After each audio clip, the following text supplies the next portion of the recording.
Welcome to our mini blog. हामी चाहिँ मार्कु माछा मार्नलाई जानु लाग्यो अनि यहाँ काले पनि हुनुहुन्छ। कालेको स्कुटर चाहिँ यो उकालोमा तान्दै तानेन। अब हामी गाडीमा आउँदैछ। दाजु चाहिँ एकदम हेभी हुनुभयो। तानेन र हामीसँग we are fishing gear to lords are here हैन। अब हामी चाहिँ यसो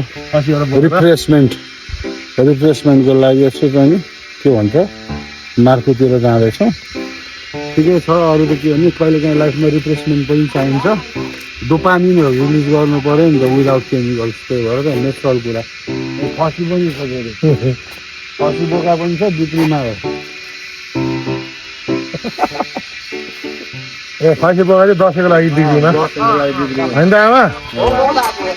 आमा रिसाउनुहुन्छ फेरि। आमा रिसाउनुहुन्छ। ल धन्यवाद।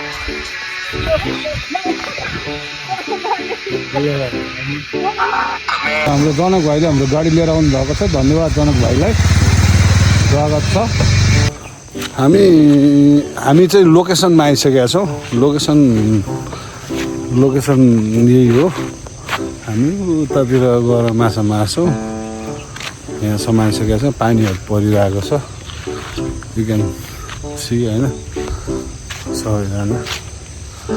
मार्को फुटबल ग्राउन्ड भयो। बर्खाको बेलामा यो माथिसम्म पानी आउँछ कि। यो बर्खाको बेलामा चाहिँ फुटबल ग्राउन्ड पनि तपाईँको पानीले कभर गर्छ। हामी चाहिँ ढुङ्गानिर हो त्यहाँनिर चाहिँ माछा मार्ने हो।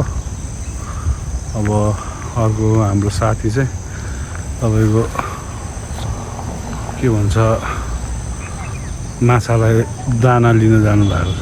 त्यो बाटो आउनुहुन्छ। दामी छ। 3 राति बल्छी हालिदिएको छ फिसिङको लागि होइन। फर्स्ट पनि यहाँ ए कालो मान्छेले सेतो माछा ल्याएको छ है।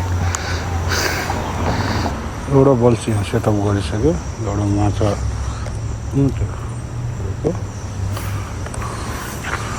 अर्को बल्छी हामीले चाहिँ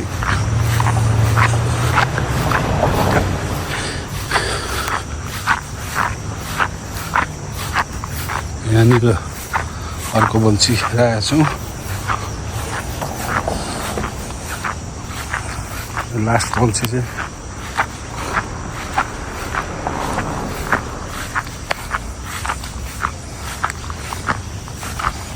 यहाँनिर छ।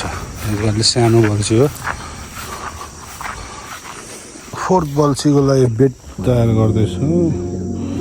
बेड चाहिँ यो ढेँडो प्लस माछाको दाना कागको दाना मिक्स गरेर।